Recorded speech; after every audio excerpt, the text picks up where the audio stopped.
Good evening, gentlemen in here. Gentlemen? Yes, very gentlemen. Very sexist. There are no ladies. Oh, I don't know, is it? Patriarchal. Patriarchal? No, it's not. I don't know. I got no opinion. We've got a seahorse that brings up. Seahorse? Brings up Seahorses look after the babies. That's right. That's right. That's So, the we are the nurturing males. The five of us tonight, we're here alone. There are no females or transgender people either, as far as I'm aware. Anyway, I'm Tundercloud. Welcome to the Australian Poetry Hall of Fame in the Seahorse Medicine Cafe, rocking away the garbage and rolling away the pain. Yeah, what do we got to gain? Poetry, it's not lame, and in the Hall of Fame. It's a different start for the night, right? Quiet, all right. Just made that crap up. Look, I want to start with reaching out to Western Australia over there and the Perth Poetry Festival and WA Poets Inc. coming up on the 30th of September to the 8th of October, the Perth Poetry Festival. And this week here at the Australian Poetry Hall of Fame, there's a full up. The Hall of Fame, we got a copy, thanks to Ashley, of the Fremantle Press Western Anthology of Western Australian Poetry, this book here. And I highly recommend it because it was recommended by Ashley and because what I've read out of it is pretty damned awesome.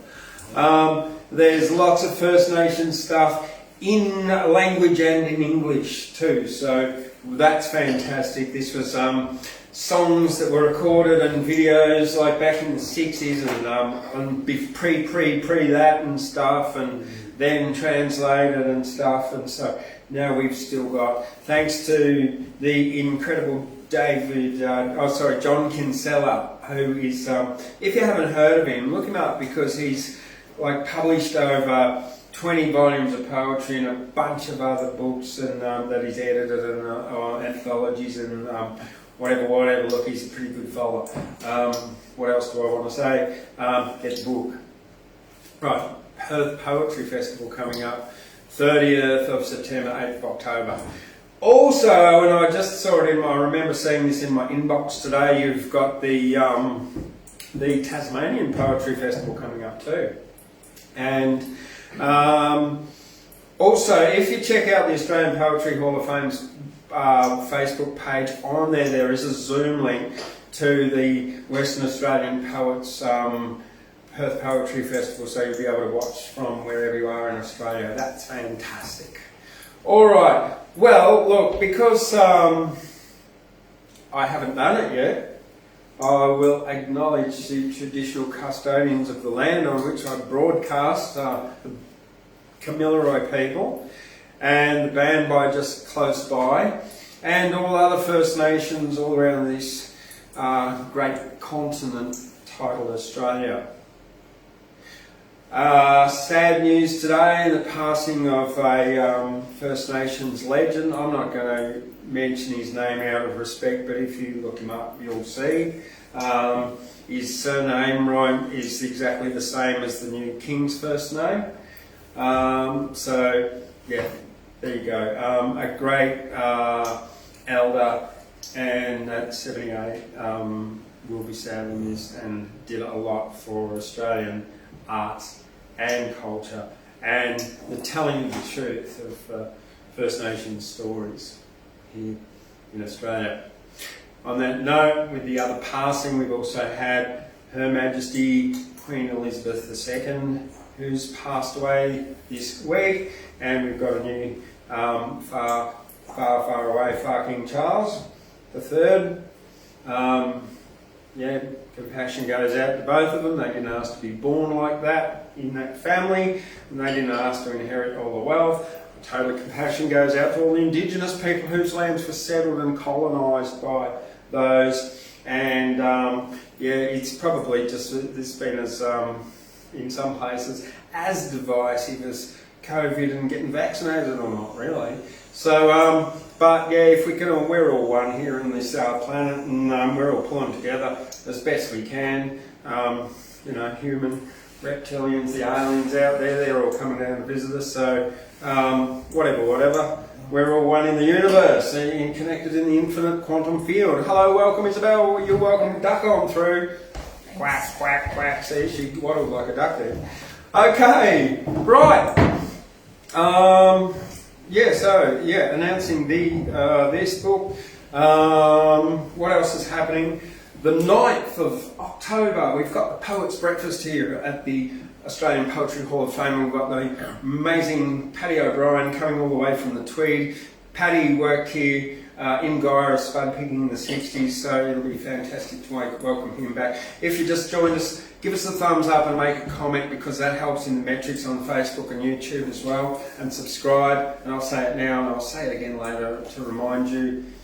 But let's get into some poetry, because that's what we're here to do. And now one of the things that Steve was mentioning was the sanctimoniousness of people with regards to the passing of the Queen. Hypocrisy? I don't know. What do they call that? Virtue signalling.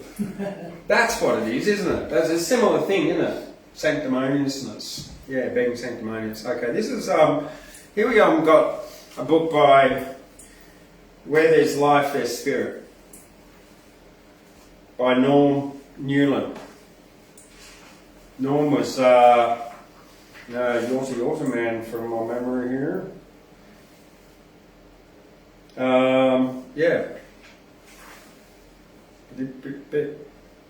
And he wrote this in 1987. Oh, here we go. Anything else about him? Anyway, I've chosen this one just because. The Sanctimonious Bastard.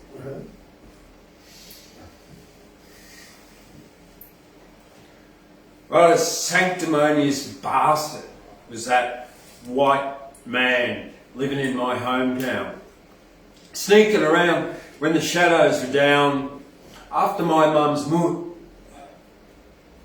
He'd clear his throat with a nervous cough, waiting outside the door, averting his face from the candle's glow and shuffling his feet in the dust. Come for a walk by the river, Mary. There's something I want you to see. Give this loaf to the kids to chew. He'll only be gone a while. When Mummy came back with tears in her eyes, mud on the side of her dress, she hugged me close by the fireside, and we cried all night till morn. To see that bastard down the town, you'd think he was the mayor. Mr. This and Mr. That, as bold as bloody brass. Mummy's mutt was used this way until she got a pension, some self-esteem, a place to live, and be truly independent. When Mummy got buried by and by, that bastard took my hand. Fine woman your mother was, a credit to our town. They're all around, in every town, these sanctimonious bastards. It's powerful, eh? Yeah, very, very, very, very, very, very right. Well, old Paddy on the Tweed, I'm not going to read because, as I mentioned earlier, Paddy O'Brien is coming here. Dorrigo's Bottom Pub, written in 2000, but you've got to remember that Paddy was working up here from 65 through to 1970, the late 60s for 5 years. So this is when he's talking about. Arrived at the Bottom Pub in Dorrigo Yarns were coming fast. Bluey had them all in stitches. No one else was in his class. Then all of a sudden old Bluey started another spinner, told us of how he fed a whole platoon one bullet left. He had to get their dinner. Said, off I went a pigeon shooting, took along a tin of grain, laid it in a perfect line on the ground, straight as the side of a train. And as the pigeons bobbed their head, yep, straight up and down, aimed my rifle from the shoulder as I lay there on the ground. I only had one bullet, remember. The crowd then all went quiet. I pulled the trigger and shot 50 flaming pigeons. We all ate well that night. That's it. It was impressive, eh? One shot. Straight through a ball. You got to wonder if that bullet didn't get deflected. He'd just gone through at least one skull, at least. Yeah. Kids' cubby. Our kids' cubby we're building, so where's the plans? They're not on paper, but it'll be grand. Kids running everywhere. Patrick's got the nails, Catherine, Jennifer got the wood, and Lachlan pulling the old dog's tails. It's a hot day in the sun. We're organised, I think. Mum brings the smoko. We stop for a biscuit and a drink. First, with the floor, then the walls and the roof. It's going to be good, Dad. The door's a bit loose. Imaginary windows, they're in, the doors on a lean. Jennifer brings the pan and bath, helps Kathleen clean. Patrick fits the ceiling light, curtains and mere detail ready to be painted. Lachlan's still pulling the old dog's tail. Come in, Mum and Dad, they invite us to share a standing room only as we wait for the table and chair. So simpler construction, we all work together. Kids all happy and contented, us parents in the winner. There you go. Okay. Well, I would actually like to invite Rob, if you're ready, Rob. Yeah, I'm ready. Wonderful. So we've got Rob Baker, we got then I think we'll go from Rob to Steve, if that's all right, and then to Doug, and then to Ashley finally. I might try to Roy or Isabel into reading something too. Yeah. Another one of these poems like Rock. She's a good poet. Oh, it's beautiful, this one. That's beautiful. Nice to have a girl. Hello, Paul. Come on up, Rob. There you go. Good to see you. Yeah, you can. Here we go, we've got two viewers, here we go. Hey viewers, while you're out there, give it a thumbs up while we're waiting for Rob to set up, please. Give it a thumbs up or a heart, a comment perhaps. It'd be very appreciated for our metrics so that more people can get out there and love poetry. So Paul's had a bath tonight, me too. I had a bath. If you just get one, you think, Okay, Rob, but what are we going to sing for us tonight? I've got 3 songs of various types. Yeah. I'm going to dedicate all 3 to people who work at Autumn Lodge, looking after me dad in Armidale. Cherie, Radika, Will, Donna, Deirdre, and everyone else who works there. Thanks for everything. These are for you, going out for you.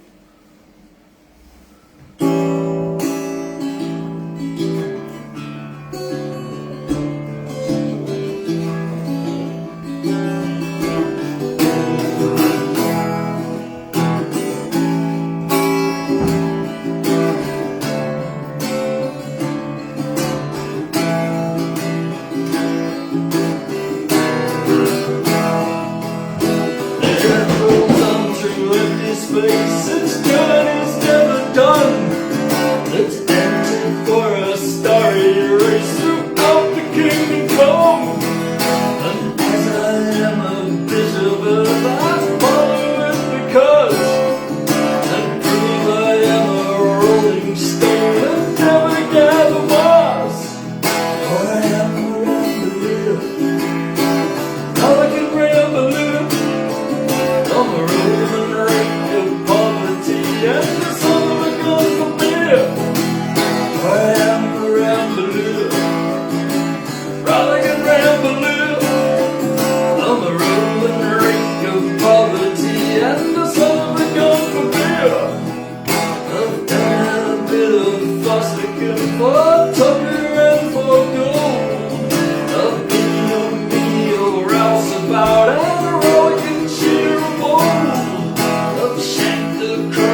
things seem I have struck a tone. There's two things that I wouldn't do, but I've never been known. I am around here, elegant rambling on the rolling rake of poverty and the summer that comes for beer. I am around here, elegant rambling on the rolling rake of poverty and the summer that comes for beer.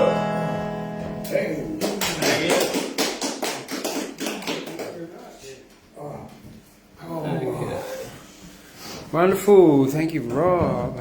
The rambling ear. Yeah. Hey, and look, we're joined by Paris-Maree Boreham out there. She's a poet, you know. So we're being watched by a poet in the Blue Mountains, Brown Mountains, Blue Mountains. Hey, Paris. Okay, this next song, it's got a bit of an interesting story to it. I like singing songs that have a bit of a backstory. This one's certainly got a good one. It's called All in the Game. It was sort of like a big, many people did versions of it, like Nat King Cole and even Cliff Richard. And it was its origins was it was written. The music for it was written by a guy called Charles G. Dawes in 1911. He was he ran a bank in Chicago in 1911, and he sort of had a hobby as like writing songs.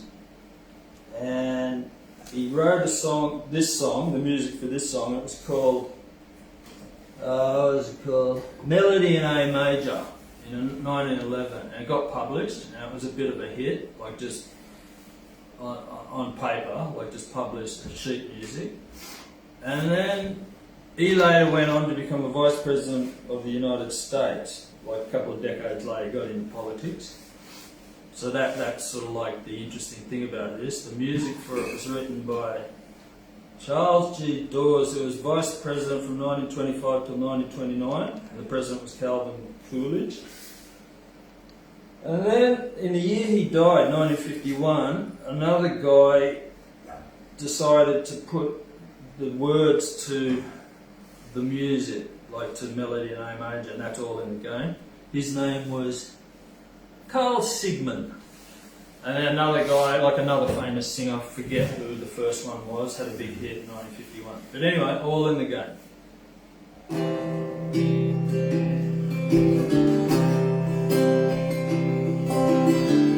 Many a tear has to fall, but it's all in the game.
Okay, this is my last one.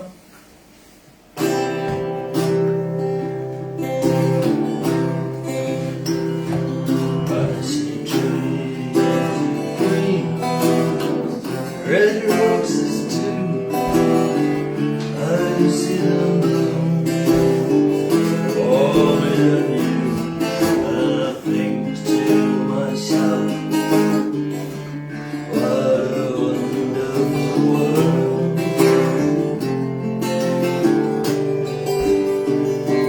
I see skies of blue, clouds of white, bright blessed days, the dark sacred night, and I think to myself, what a wonderful world.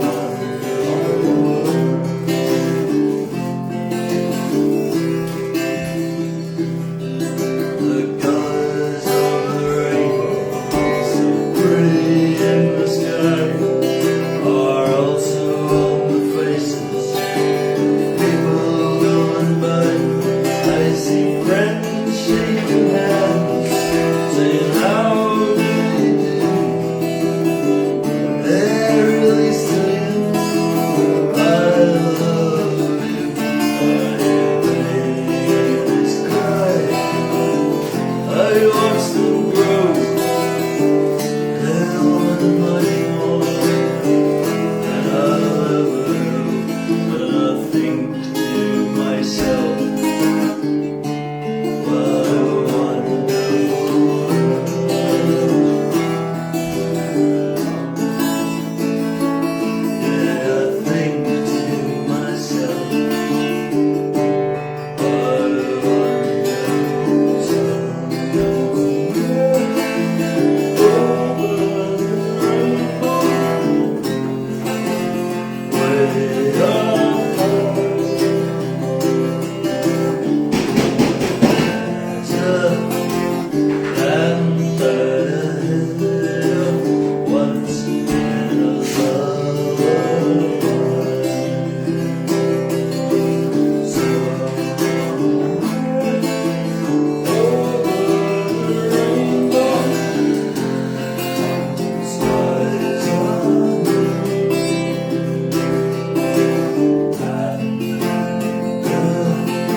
I feel like that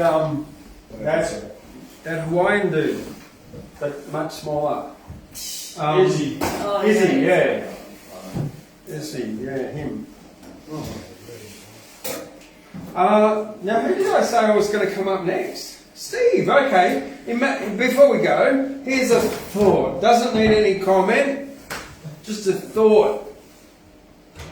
Imagine a world with no princes, queens, crowning of kings, no princesses, prime ministers, no presidents, thrones or gold rings, with peace. Just you. No borders, no armies, no guns, and no war, and the whole planet thrived peacefully as one forevermore. Imagine that.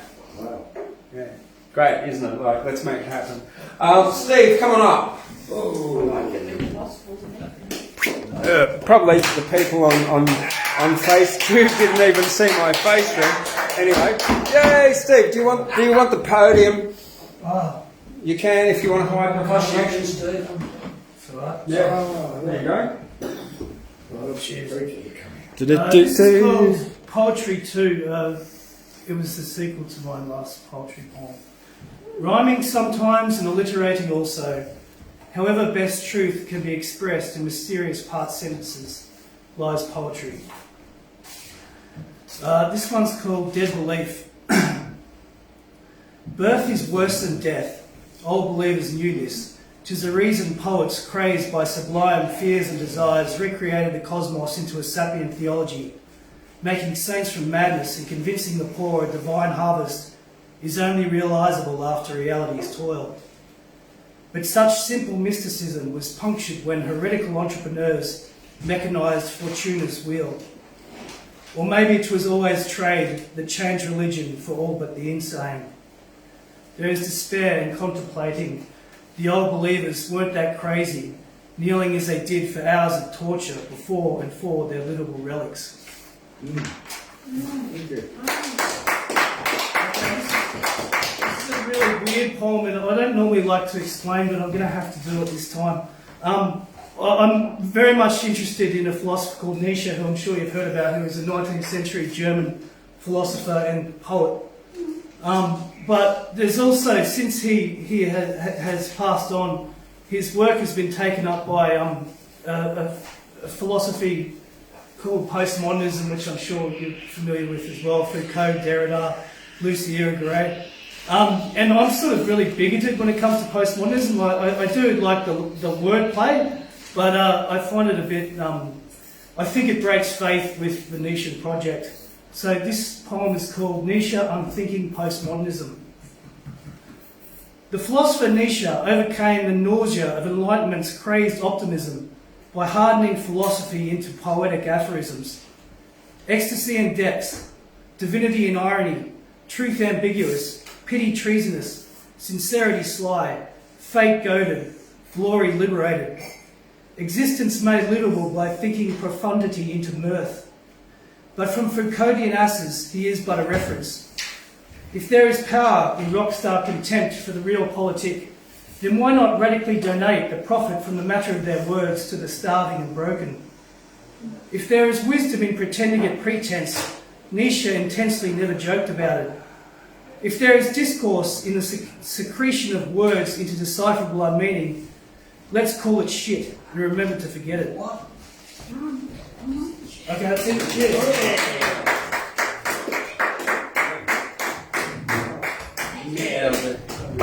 That's what they say in French. Instead of shit, they say merde. Chink, James. They say merde. They don't say very often, je voudrais caca dans the bush, which translated roughly means I would like to shit in your mouth, but not many people say that at all. Je voudrais caca dans the bush. Yeah, anyway. Oh, well, hey, welcome to the Australian Poetry Hall of Fame. You didn't the extent of my French. Who would have thunk I knew how to say, I'd like to shit in your mouth. You're all class. I don't know. It's poetry. In motion. It's real poetry, yeah. Right. On that motion, bowel motion. Oh, lucky I bought a lot of toilet paper today. I think I better get that soap out of my bag too and wash my mouth out. Who's coming up next? Doug. Doug was next. Come on, Yes. Come on up, Doug. Welcome. Doug's got something really special for us tonight. No. Yes. A book. Yeah, I made a little bit I want to read out of that. That's a good book. Yeah, thanks for having me. cheese chicken cup of ramen. Shocking, isn't it? I don't even know where that came from. So they're chatting in the gallery, you know what I mean? Can you deal with that? Yeah, I'll go, mate. I gotta do Rob's coffee. bloody galleries. Okay, Yeah, I'm We're not. starting to heckle him now. well, give me bloody cheek now. Okay. I can't spell rhythm, but that's what the poem's called. It's an R-H-Y-T-H-E-N, rhythm? No E. Is that right? No E. No N. No E. Oh, No E for oh yeah, okay, thank you. Anyway, I think I know what it means. Anyway, I want to first of all, just quickly, I was talking to a friend in the States this morning who lives in a little town called Boulder in Montana, and they saved my ass a few years ago when we got thrown out of a hotel. You know, I'm going to say a hotel full of feminists, but it doesn't mean I'm anti-feminist. But they put me on the street because I wasn't being a good boy.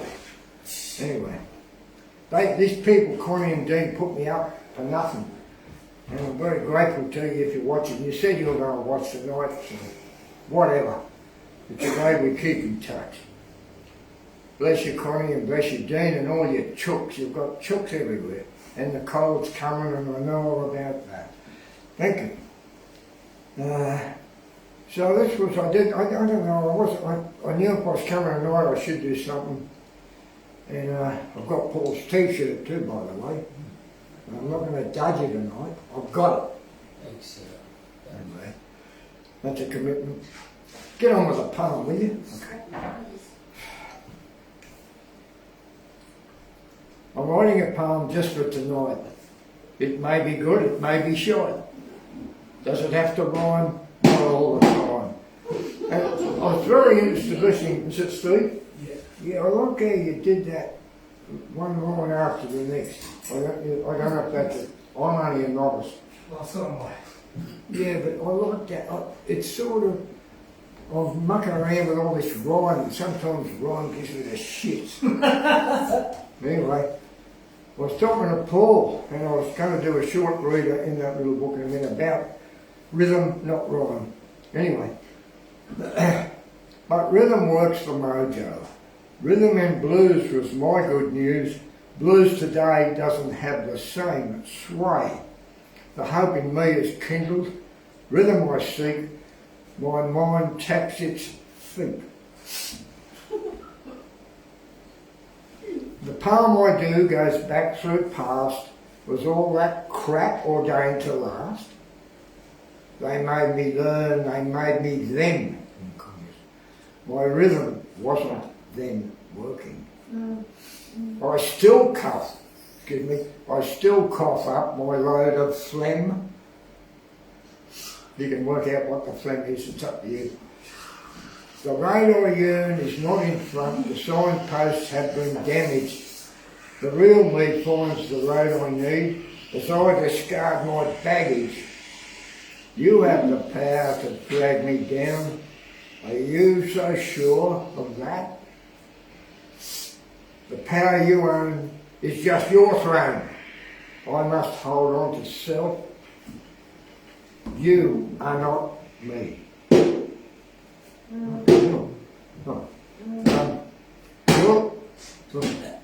Is that drum or something? You're something else. I'm sorry. You're not me. You're something else. Your business is not mine. Your mandate for my truth is gone. I have to trust my gut, my soul. The beat goes on and on and on.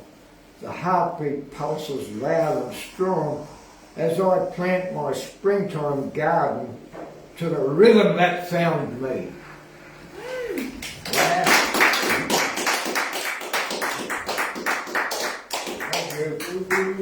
Now I know James knows this guy, but this Aboriginal poet by the name of Samuel Wagan Watson from South Brisbane. Look, most of his stuff is pretty passionately, not anti-white so much, but a fair bit of ethno-whites, and I'm not arguing any of that. But some of his stuff is, I just want to read one paragraph, but some of it is kind of prose. I don't know if it's a poem or not. But gee, he talks strong language, and some of it's just a sentence or a line. Okay, let me try to read this. And a little bit of that is my mum. She used to live near the Brisbane River when she was young. And this is about Brisbane River. It says, and I'm only reading this because anyway, I'll go. From my balcony I can read a strong poem that the moon has passed, that the moon has pasted on the river. Everything is quiet. Now and again a wave breaks the message, temporarily changing the font from bold to italic. The moon in its present appearance is the precision blade of a Shaolin warrior. I'm concerned if I gaze too long I might carelessly jag my retina on its razor point. Pierced globes adding vitreous humour into this serious stretch of river. A mullet leaps from the water and reconstructs the moon's message. It is now the sound of one silver hand clapping. Wow. Above, an anonymous comet breaches the sky, a small eternity, but shooting stars don't have the recall of a poem executed in the lull of moon fire. That's all.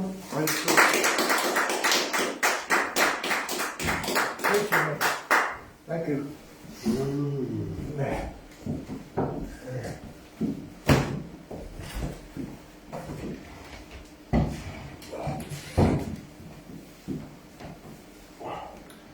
Identity. I don't identify as any colour, black nor white, dark nor light. I got asked this question when I got to Nimbin. Are you black or white? Neither. All right?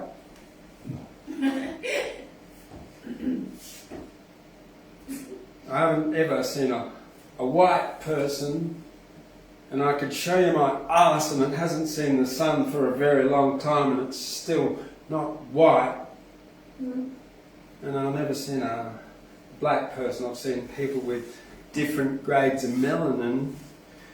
This God, this is something I wrote, a little quote. God has all genders and none. In the quantum infinite field, we are one. And then there was a little something else to follow up on that, if I can just find it here. And along the similar lines, but I've got to go and find it, so sorry I'm not really prepared, and I usually am prepared for this. I've got to find my photos. There they are, because I've screenshotted it here for your listening pleasure. If we all lived as one on the earth, going around the sun, life could be such fun. War wouldn't be missed without claw, tooth, fighting fist, and we'd all be blessed. Respecting difference, living on a thin crust perchance, sharing abundance, all would be uniting, no longer any selfish fighting, wouldn't be frightening. Acceptance and love inspired from above, arrives a peace and love dove, all one, united in unity, a happy sharing community. Seize the day and this opportunity. Let's eat. Yeah. Good. All right. Ashley, would you like to come on up?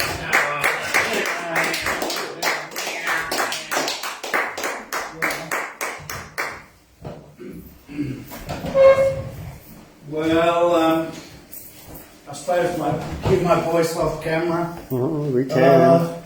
I am here once again in the miracle of things to join us to meditate upon three rulers. I brought a fourth one as a surprise tonight. My hypothesis was that I had to keep finding interesting angles on my rulers. The implications of that are that audiences grow very bored, and so do I. And the test and the tripping out of it, or the parameters of it, are in the doing. Back to the hypothesis, every which way. Now I will start by offering my ruler, which I went up and bought in the local, very fascinating supermarket in Bradley Street, Gyra. For any thespian who can answer this question, who is the greatest poet who has ever lived? Me. Oh, who said that? Me. Oh, yeah, that's right. That was going to be my answer. Anyone who said me. Because, of course, we are all ourselves, in our temporality, the embodiment of the greatest poet that could ever be. So Paul got the answer correct. The opera man. Opera means to work hard. Bloody hell you do. And while I'm at it, if you're in Armadale area, there are 3 more performances of Red Riding Hood. Right On Friday, Saturday at 7 o'clock, and a matinee at 4. Highly recommend And highly recommend it. Get up here and say hurrah, hurrah, hurrah with me. Red Riding Hood, hurrah! It's bloody beautiful. Red Riding Hood, hurrah! It brings Red out- Riding Hood, hurrah! Brings out the kid in me, brother. It's a great show. It's a real, it's really enjoyable, that Excellent. garage theatre opposite the cinemas, because for once Armadale has a theatre that's got big high walls of perpendicular behind the actors and actresses, who are mostly kids, and it's always great to see puppet theatre or children's theatre. Exactly. So, I have watched lots of tanks on television lately, coming towards me with this on the side of them. Mostly on Deutsche Welle. What does that tell us? And I have watched lots of tanks coming towards me lately with this on the side of them. Although being dyslexic, I've got it back to front. It should go that way. So the other tanks coming towards me have that on this on their backside. Such is life when one has a hypothesis, implications, and perimeters. So, what have I been reading? Well, I bought this in that wonderful bookshop in the street at Westralia yesterday, and I will enjoy it immensely because I once acted in Dimboola, if you want to show it, so you get an idea of Dimboola, which anyone watching in another space or another land, Dimboola is an uproarious, wild, ribald look at a wedding reception, and you as an actor or actress are on the table at the reception with the audience who come into the theatre piece ritually interacting with you. And I did a production of it once, and if I start thinking about it, I am there forever. It was like diving and swimming in a great Hogarth cartoon or painting. It is such an experience, and it's probably such an experience to act in and flow in and get into the riot of. It is probably in its own way the most famous and popular piece of Australian theatre. Although it's full of all this shitter-brick stuff and terrible eschatological horror that James referred to tonight, but it's an extraordinary thing and was one of the moments of my life acting in it. Better out than in, Baynett. Not tonight. The cake frustration will soon be... Oh, I've forgotten it. Oh, well. Anyway, I'll come back to me. Were you the priest? No, I was Baynett. I was Baynett, the other one, you know. The The cake you eat of spaghetti will soon... I've just forgotten. Don't worry. I'll do it another night. I'll do a big burst out of it. It's a classic. Okay, it's a very funny thing. And there's a second play he wrote, which is a 50th social get-together of a family clan to celebrate the 50th anniversary. And that second play, which I haven't read, is called Liquid Amber, and I shall enjoy that robustly. Now, I wrote a couple of poems sitting out in the bush. I'll do the one, short one I did last week because it's haunted me all week. Why did I stop and carry you across the sealed road to the wire fence? Because you were my dad's totem, the thing he loved very much, the tortoise. Because I handed you back to the mulga, sat in my bubble white gets, those trucks would have had you a smear of crunched cherry ripe of blood and shell and organs under tread. I stopped, you lived on your tortoise journey. I ponder. And all week I've been pondering, well, Ashley, are you a vegetarian? No. So we all have our contradictions, don't we? Now the next poem I wrote yesterday, I came out of the place where I usually have lunch in Uralla, and it was a cold wind and a bright sky, so I wrote this. It's a cold wind and a bright sky. Uralla transports cattle by. A glass of Semillon for dreaming on, and their blood's mine, the beef fork says, with conscience yet. Tips of fingers do not ache, halfway through September now, but still, as said, a cool wind blows, reminds how May, June, July forced the maiden hanging nappies on the line a sigh. Purple and gold magpies rim the sky. Had she the time to eye them so? Not quite, just black and white. They'll drift off there into reality's night. After school, Mum's chores achieved, the black and white one's skirl stretched shortlings broad in sky. Her fingers hold and pull first tufts. A month's nigh to spring now, from slightly warming earth, Uralla earth. At midnight, down Bridge Street, the semis rumble on, the rig's cabin booming, a slim dusty song. Their brakes are ready, case some choristers wobble sousedly upon the median strip. Beyond song, at the fourways, the bottom there of Bradley, where Thunderbolt's horse jolts under a stream of stars, uprearing above the moonbeams, dropping to the hot plains wide below. There's a big statue of Thunderbolt rearing up on that crossways as you rise, going south out and over towards the Moonbees and Tamworth.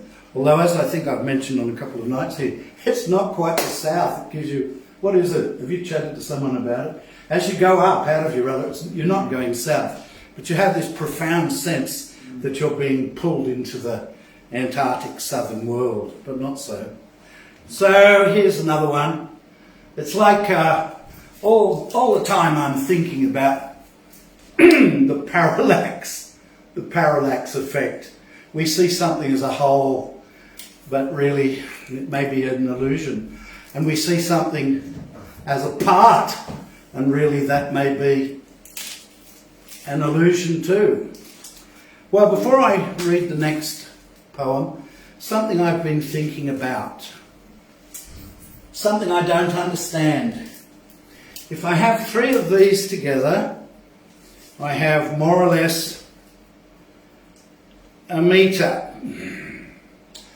And when my ancestors, not that long ago, decided that one of these would be the numerator to a denominator of 10 million other ones of these, going from the equator to the North Pole. That's the measure of a metre. They little knew that the 1 over 10 million was going to become, I was reading the other day, 1 over 300 million. So now we measure, as you may or may not know, the metre more exactly by the amount of space, movement of a piece of light, whatever we may call it, will travel in a second. So it's now 1 to 300 million. The particle of light will travel 300 million in a second, and that's how we measure more accurately now a metre.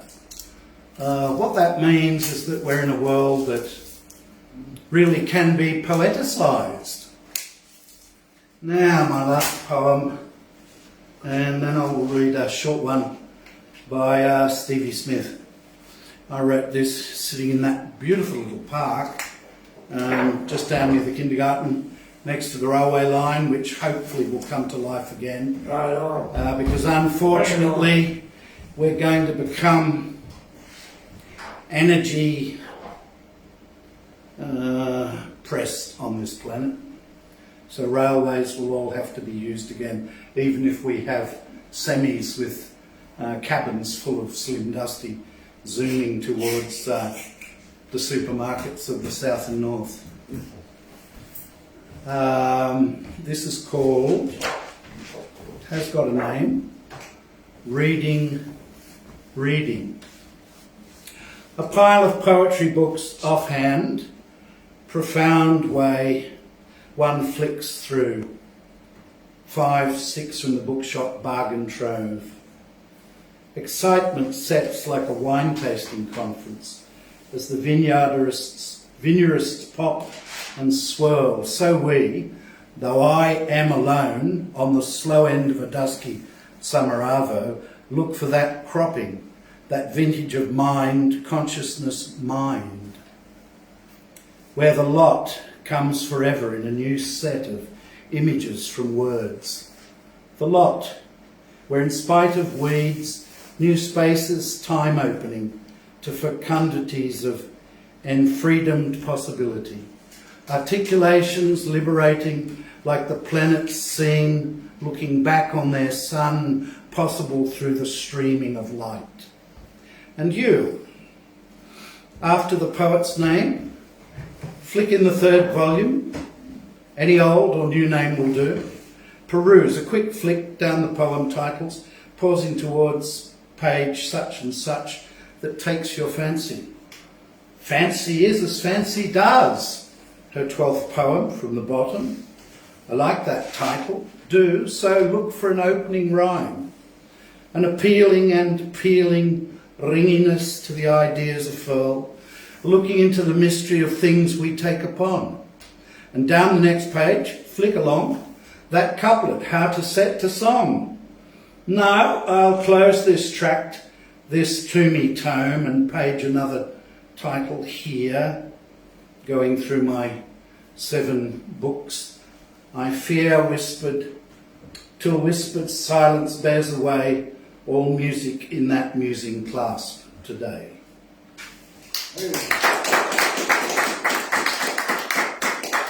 And dear old Stevie, I used to say to students that would listen, let's look at poetry in terms of meaning, imagery, language, tone, and sound and structure.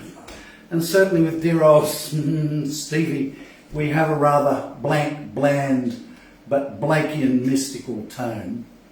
And I'll finish tonight with, by the way, I've been receiving letters saying, where, Mr. Albanese, have Baz of the Baz and John and Ono gone?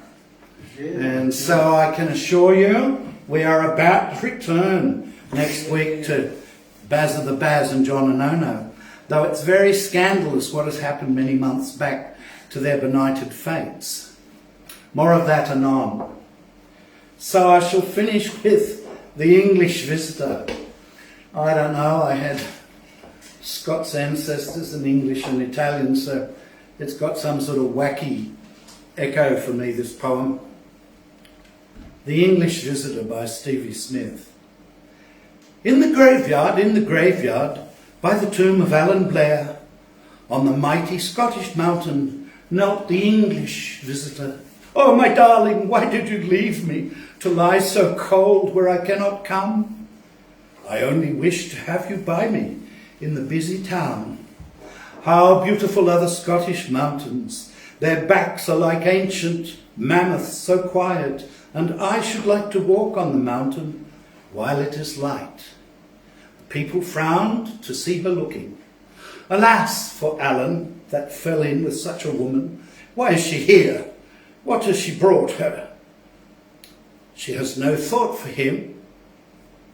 The Englishwoman rose up quickly and ran through the gates of the cemetery and leapt on the mountain boulders with quick step lightly. Is that an eagle in the sky wheeling? No, it is not wheeling, but weaving, and it's too small for an eagle. It is not hard to tell. It's a buzzard. Oh, why are the people so hostile? Why are they angry? They say I come too late, and that Alan's blood is upon me, and chiefly it is my walking they hate. Then the beautiful woman ran up the mountainside as over the top she was spinning, and the people said she would never think of Alan again. Alas, poor Alan Blair, I knew him well. That's me, not Stevie, but anyway. It was typical of English women. But no, said an angel, you are wrong. She will think of him freely and frequently. She is not less sorry than you are, only she was brought up differently. Oh.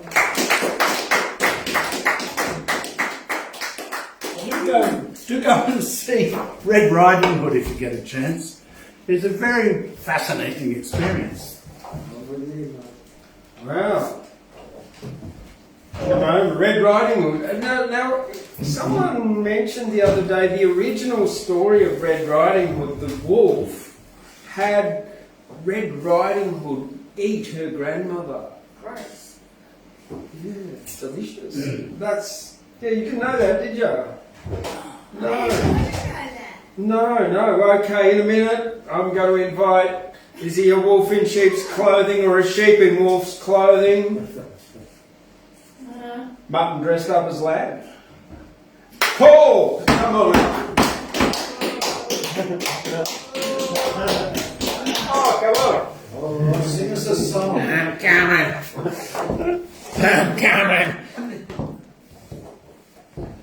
All right, James, a little bit of quiet, please, James. And shut up. Okay.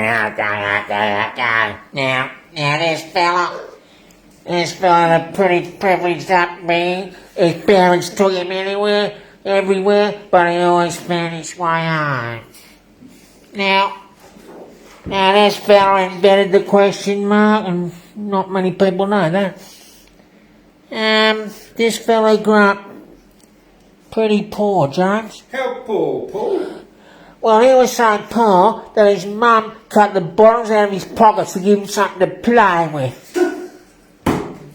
Now, this fella knows that you can clean and jerk an English admiral, but you can't snow a snowman. Now, this fella a great big head and get him up in there. Come on, a great big head.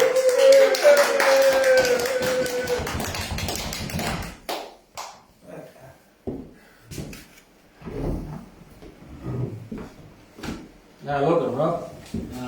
Okay.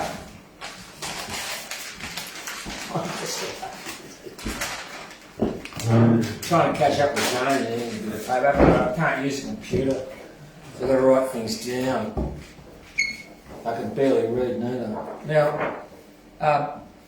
Now, actually, I agree with you about the train. Let's get the train back in this town. This town's been dudded for everything. But the town's been dudded for its train. Now someone's trying to dud the rails and snow us all up with a bicycle track. I don't think so. And they've shut down the abattoir. and they've destroyed and removed our council. Right, this town has just been pettifogged forever. But at least we might get a roll back. Actually, I hope. Now, tonight I'm not going to talk about the opera.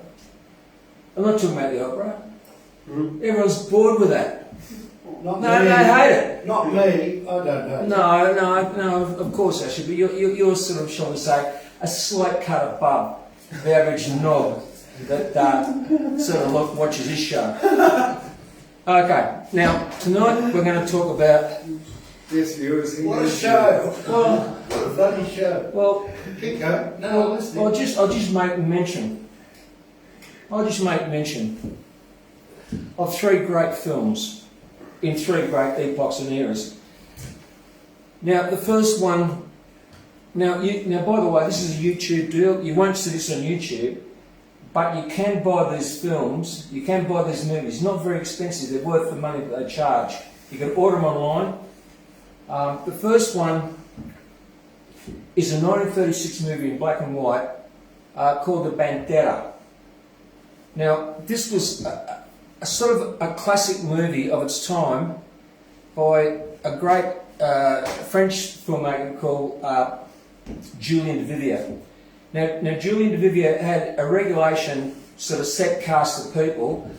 His great hero in most of his pictures was this fantastic Frenchman hero called Jean Gabon. And in this story, the hero, Gilles, the hero, stabs the guy to death at the Rue Saint-Vincent in Paris. And as you know, we've both been there. So in this story, this fella, he stabs a man to death. Now, we imagine because he's such a good guy, he had a very good reason for doing that, but we don't know. And, of course, he's on the run, and he's being pursued by a rat-fink cop, a detective, is chasing him. He gets his wallet stolen, and the contents of his wallet handed over to the cop, topped off. And, of course, this fella's on his trail. And in desperation, because it's a time of depression, he's starving, he's on the run, he joins up in not the French Foreign Legion, but the Spanish Foreign Legion.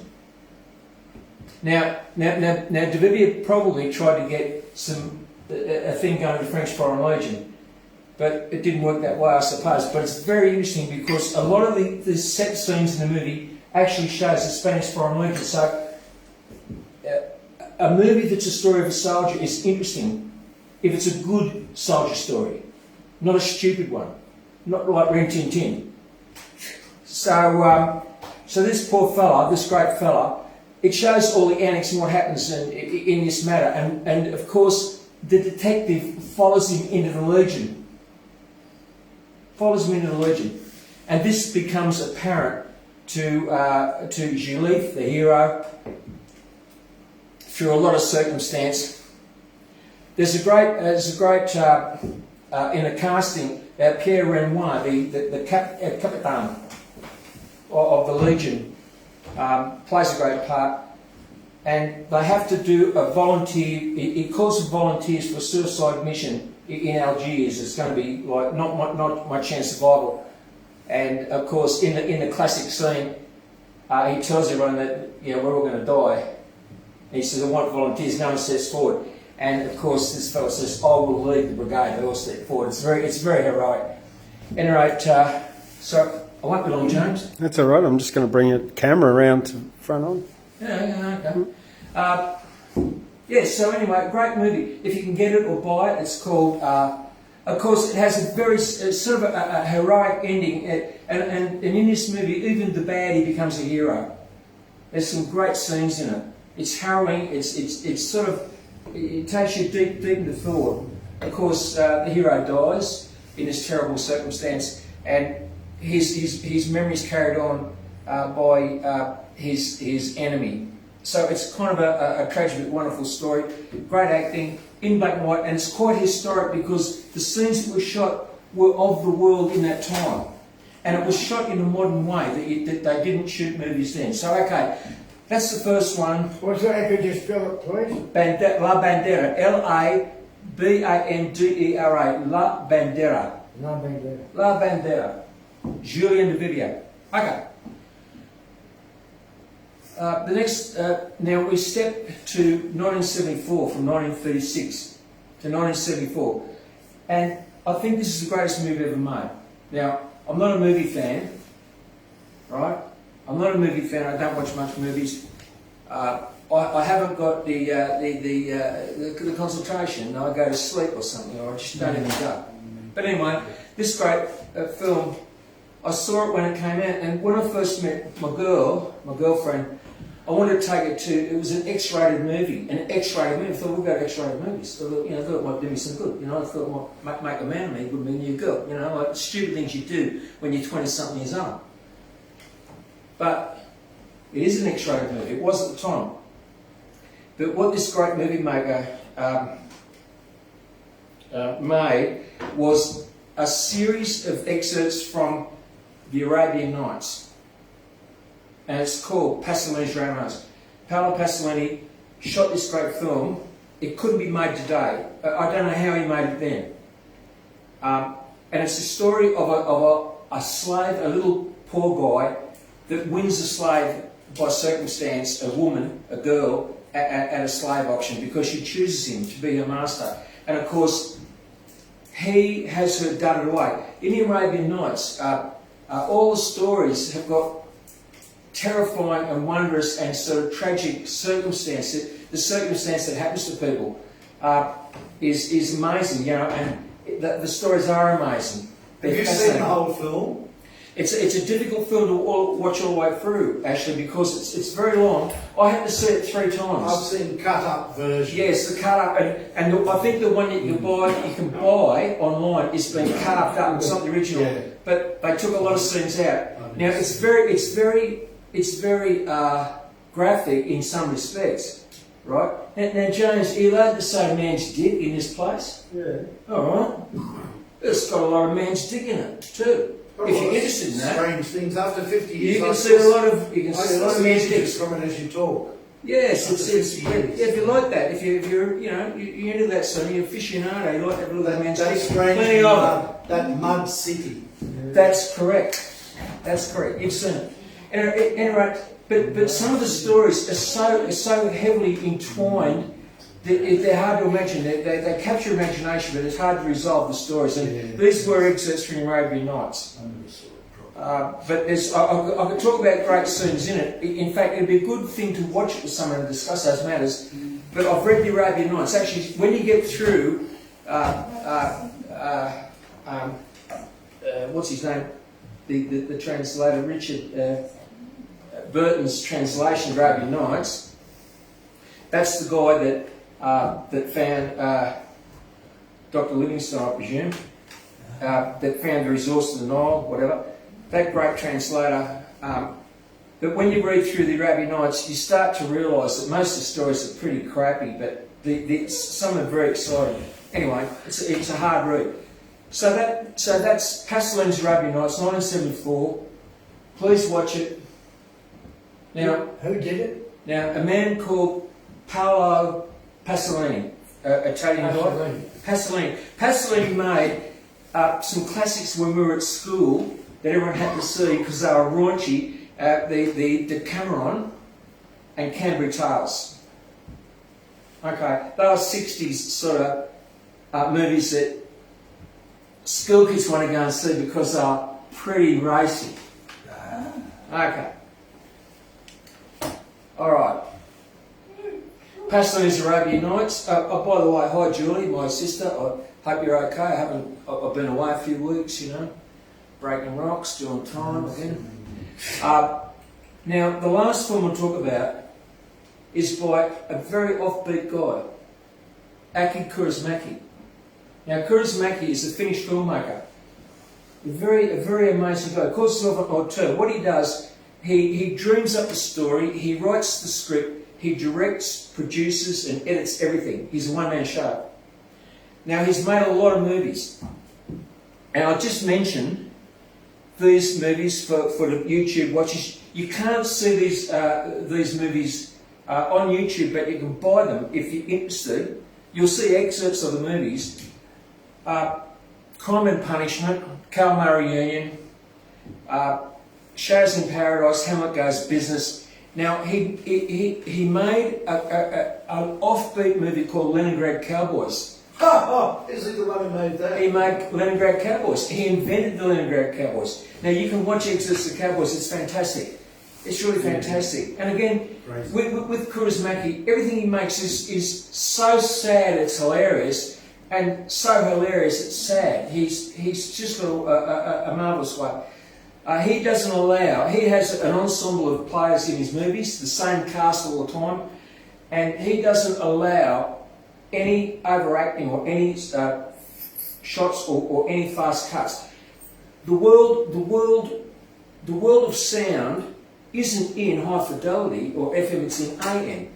And things happen in the field of your vision.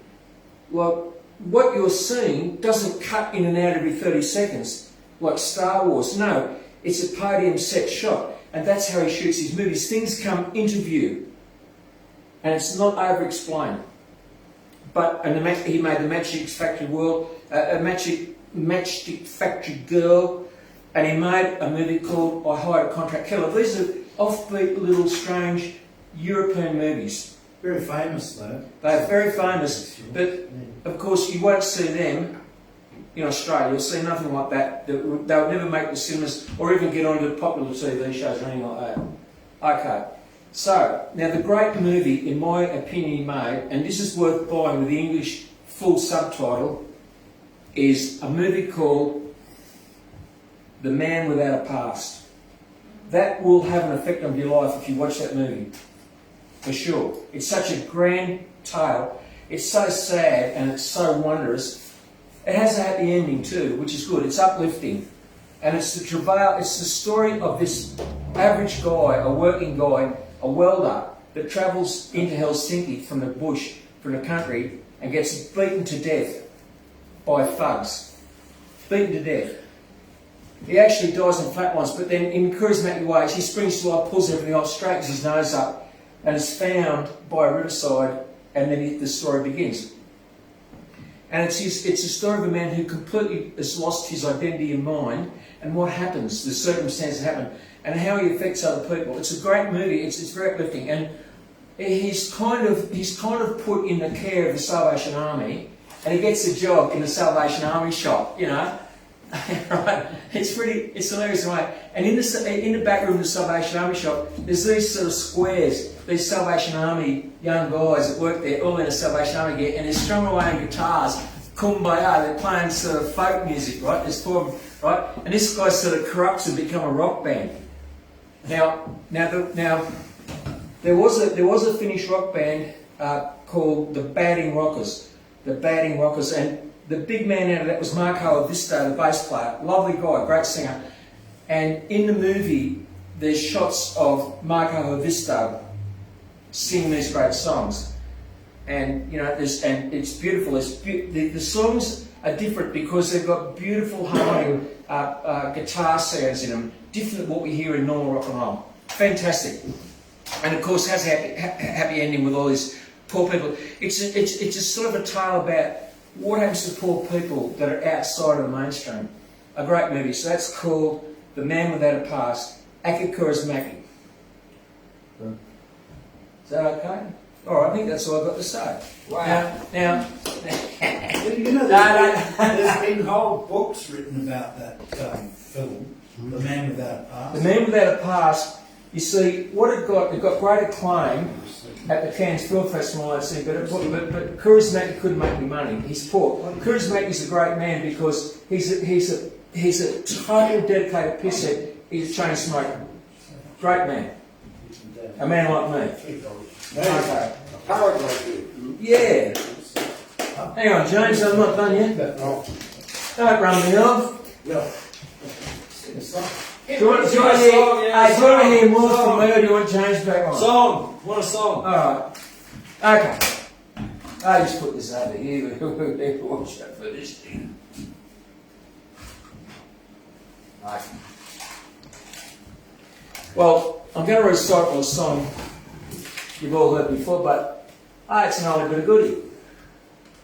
Now, again, this is a crying bluegrass song. We're harking back to the days. Yeah, spring is here. It reminds us of the hills of Kentucky. And this one's called Memories of Mother and Dad. Now, you've heard it so many times you know to work backwards, Rob, but I'm going to do it. I'm only going to do it, Doug, because I haven't really thought of any new ones, you know? So this is an old one. You're not going to finish it, brother? I don't know. I've got another note here. I don't know what this is. I haven't seen you do it tonight. Love letter. Okay. All right. Permission to sing, James. Commission granted. All right. Now this is a Bill Monroe song from the hills of Kentucky. Mother left this world in sorrow. Her home was silent and so sad. Dad took sick and had to leave us. I had no home, no mother, nor dad. There's a little lonesome graveyard. On these tombstones it did say, on mother's gone but not forgotten, on dad's we'll meet again someday. I often go down to the graveyard where we laid them down to rest. I can almost hear them whisper, trust in God, he'll do the rest. There's a little lonesome graveyard, on these tombstones it did say, on mother's gone but not forgotten, on dad's we'll meet again someday. Ooh. Their souls have gone up to heaven, where they'll melt with God above. There they'll meet with friends and loved ones, and share in all his precious love. There's a little lonesome graveyard, on his tombstones it did say, on mother's gone but not forgotten, on dad's we'll meet again someday. Wow.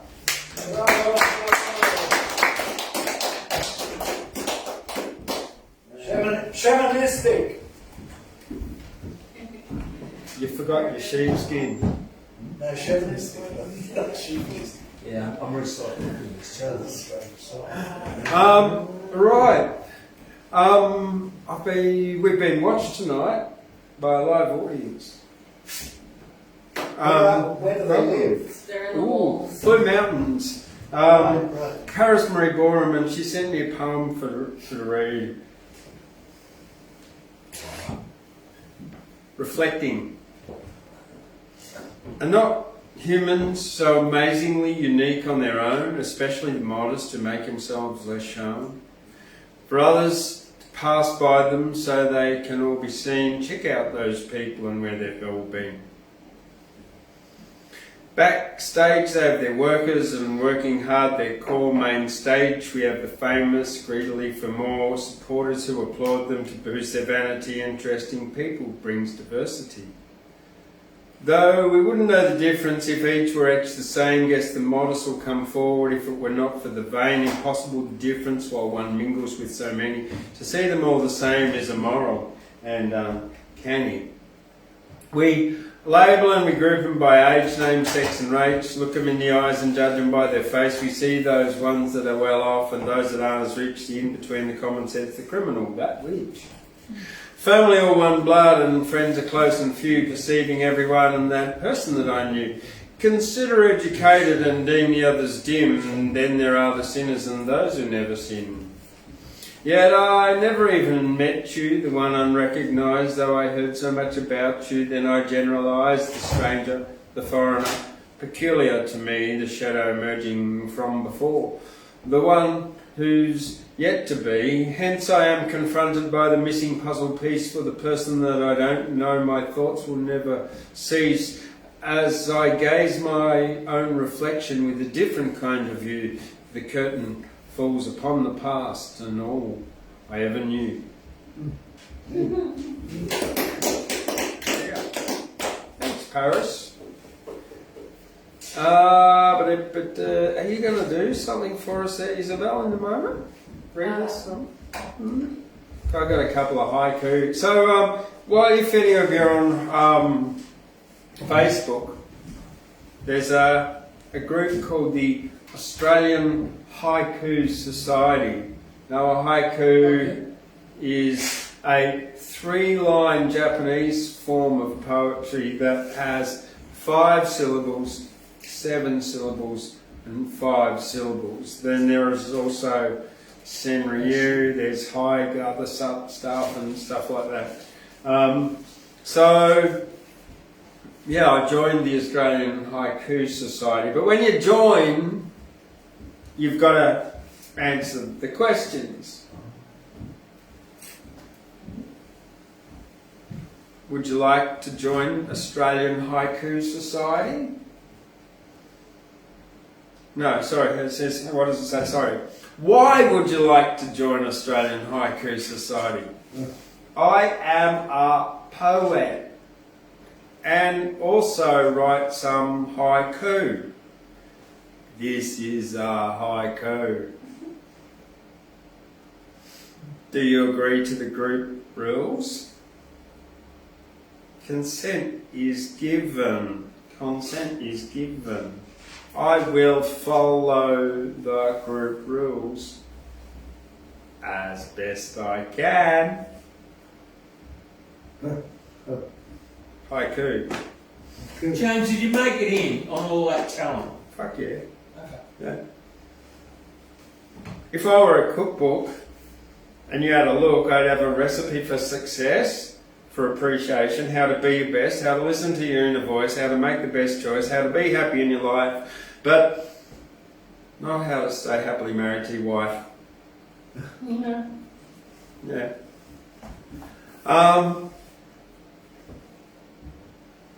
If you keep doing the same thing every day, very little about you will change. There will be minimal progress, improvement, or personal development without habit change. Your life will become mediocre with resentment, self-loathing and hate. You talking about me, James? No. But if you set a goal with passion and take action, everyone can become great. Yeah, that's a Tundercloud quote. Isabel, welcome. It's necessary to write, by the way.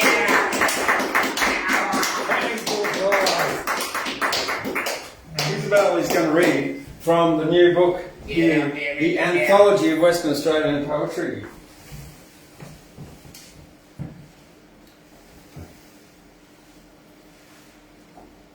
It was requested by Ashley that I was very strained for this one, but I'm not sure I can be, but I'll try my best. You just got to get that Westralia business. Yeah. This is Ode to West Australia, The Boulder Bard, published 9th of April 1899. Land of forest, fleas and flies, blighted hopes and blighted eyes, art thou hell in earth's disguise, Westralia? Art thou some volcanic blast, by volcanoes spurned, outcast? Art unfinished, made the last, Westralia? Wert thou once the chosen land, where Adam broke God's one command, that he in wrath changed thee to sand, Westralia? Land of politicians silly, home of wind and willy-willy, land of blanket, tent and billy, Westralia. Home of brokers, bummers, clerks, nest of sharpers, mining sharks, dried up lakes and desert parks, Westralia. Land of humpies, brothels, inns, old bag huts and empty tins, land of blackest, grievous sins, Westralia.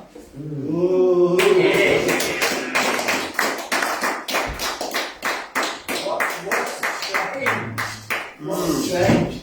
Yeah, I don't know. I've never been there. Sounds like Boreham. Honestly, I didn't even know Western Australia existed until this week. Who said you found finding that book interesting? Well, yeah. Well, look, I knew Dorothy Hewitt, and I knew a few like Alf Taylor and Romain Morton, some of the First Nations poets, but I really knew nothing. And that is a really fantastic book there of Western Australian poetry. And I'm also looking forward to over the next month finding a bit more out about Tasmanian poetry, because all I really know is Gwen Harwood about that. She's a Brisbane writer, really. So yeah, anyone, if you're in there in Tasmania and you've got some poetry books you'd like to, of Tasmanian poets, you're welcome to send them here, 144 Bradley Street, Guyra. By the way, if you're listening and watching, give it a thumbs up right now and a comment too. Thank you for watching tonight, Paris, and anyone else who's joining us here. I've got a couple of just to finish off with. I don't know where I'm going to go for now. Here's a little one. Toxic thoughts, insane and emotional roller coaster brain. Let go of what's left or be left bereft. If the past is gone, even if you don't move on, affected or unaffected, reactive or self-directed, self-corrected. Forgiveness without bitterness, resentment is ointment for disappointment. Cold winds blow, leaves tumble, waters flow, change happens, you know. Give up or have a go. Plough, then sow, water, watch, grow, eliminate a pest, then harvest, meditate and rest, become your best, play sports, quieten thoughts and visit new ports. That's it. That was just some random thoughts that happen during the night, as they sort of often happen. And I got a couple more. In the bigness of big and the littleness of little, as above, so below, I'm just here in the middle. Everything's changing, there's gender, vibration, rhythm, flow. On everyone who steps outside, the winds blow. Be here now, focused, flowing and stoic. With love in the heart, you can be heroic. There are times when the leaves on the trees let go, to tumble to a new home when the winds blow. You may trip, stumble, get up and gracefully run. You can worry or not. You can hate, love or have fun. You can huddle by a fire or roll in the snow, but yelling at the wind won't stop the wind blow. In the bigness of big, there's over 10 billion years. In the infinite now is the wisdom of seers.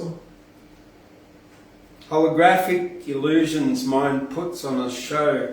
Do you resist or flex and flow when the winds blow? Bit of philosophy.